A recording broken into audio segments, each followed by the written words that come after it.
The last little subsection was emotions. Can we trust them, or can you trust them? By the way, Dr. James Dobson wrote a book called Emotions, Can You Trust Them?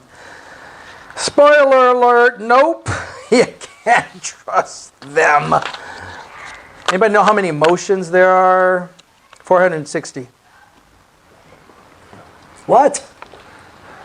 That's a lot of emotions. I can't trust all 460 of them? Sometimes. Sometimes. So you have your predominant joy, trust, fear, surprise, sadness, disgust, anger, anticipation. Those are your main 8.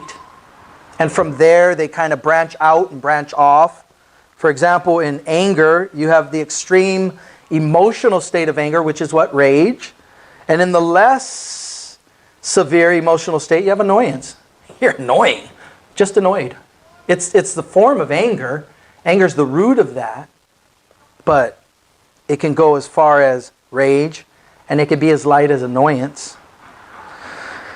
What's another one that we struggle with? Sadness. You have grief on a deep level, and pensiveness, which is a little perturbed there, right? In sadness. But it can lead to grief. God doesn't want us to deny any of these emotions. God doesn't want us to be robotic. But I was thinking about like a sociopath who doesn't feel, who does not have the ability to regulate or even consider their emotions. They're basically emotionless, right? A sociopath. They can kill without remorse. They can do horrendous acts.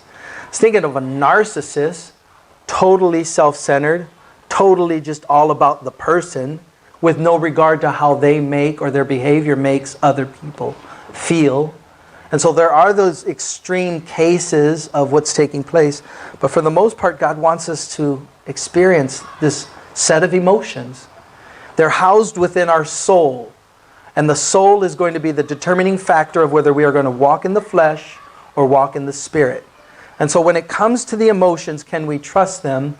They have to be filtered through something bigger than what we feel. And the reason is because as you look at this chapter, Jacob was, anybody who would be able to look at Jacob's life and they would begin to evaluate Jacob and what he was feeling.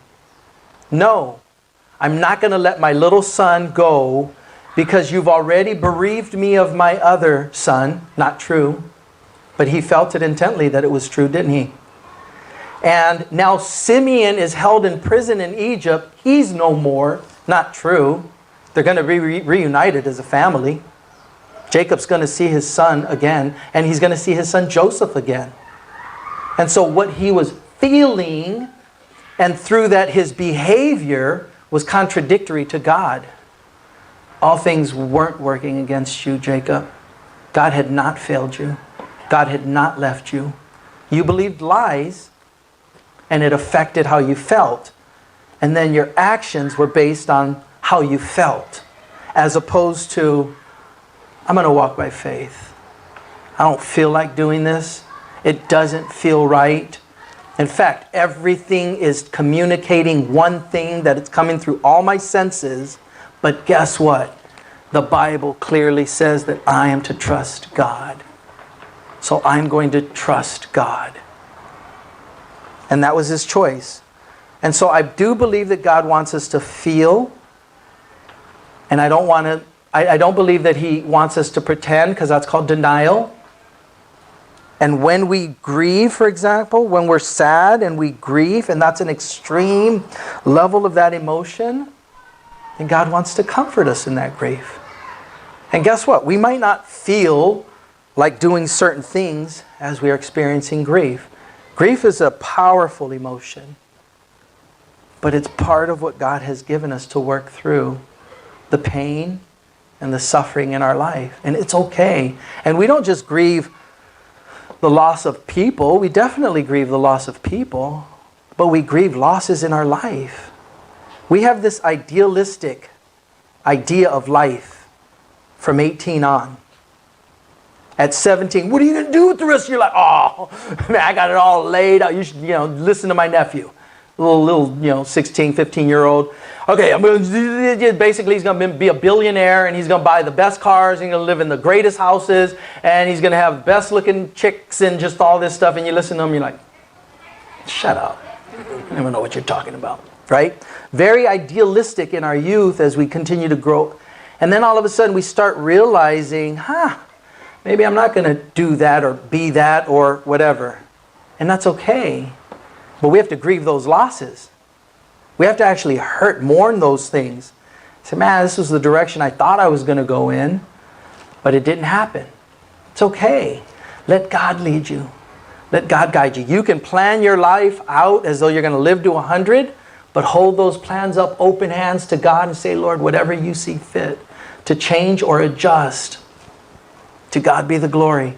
You got a way better plan for me than I got for myself. This is the direction I want to move towards. And so with grieving and that extreme emotional state that we find ourselves in, feel it. But don't base the decisions that you make on grief. Feel that. Press into God. When my heart is overwhelmed, Psalm 61 says, when my heart is overwhelmed, lead me to the rock that is higher than I. Lord, I need you. I need you in this moment. Wow, that's some debilitating news. That's going to be a hard season. And as you truly go through grief, you're going to go through a cycle of emotions. And if you cheat that, it's going to leak out later in life. Guarantee it. You're going to have a chip on your shoulder. People are going to touch that button, and all of a sudden you're going to fly off the handle, and people are going to look at you like, what the? I just said this, and they just, this extreme reaction. You didn't deal with it. And that could be any one of these. Your emotions are like a light on the dashboard, and they're to alert you to something that's going on inside your soul. And God wants you to work that soul stuff out. And so be careful. Don't deny your emotions. Don't pretend that you're not feeling what you feel. Sit with it. Be still and know that I am God. Sit before God. Lord, help me process this. I have lived many, many states in disequilibrium. Throughout my life, I have lived where I'm doing this and it just doesn't match my emotions. I just feel like something's not right. And what I do in those states, in those times, is I take a step back and I begin to evaluate my priorities. And I say, what are my priorities? And I'll write them down on a yellow tablet. I'll write them down. Priorities, priorities, priorities. Then I'll look at my actions, and inevitably they don't match. I'm doing what I'm not convicted to do. My priorities are out of line. And I realize usually I'm doing too much, and I have to chop at the bottom. These are not my priorities. And that's why I feel off.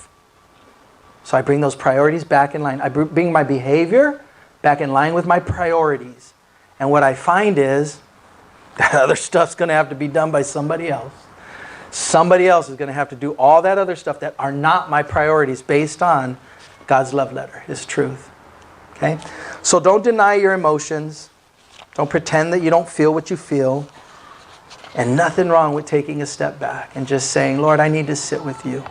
I need to get with you.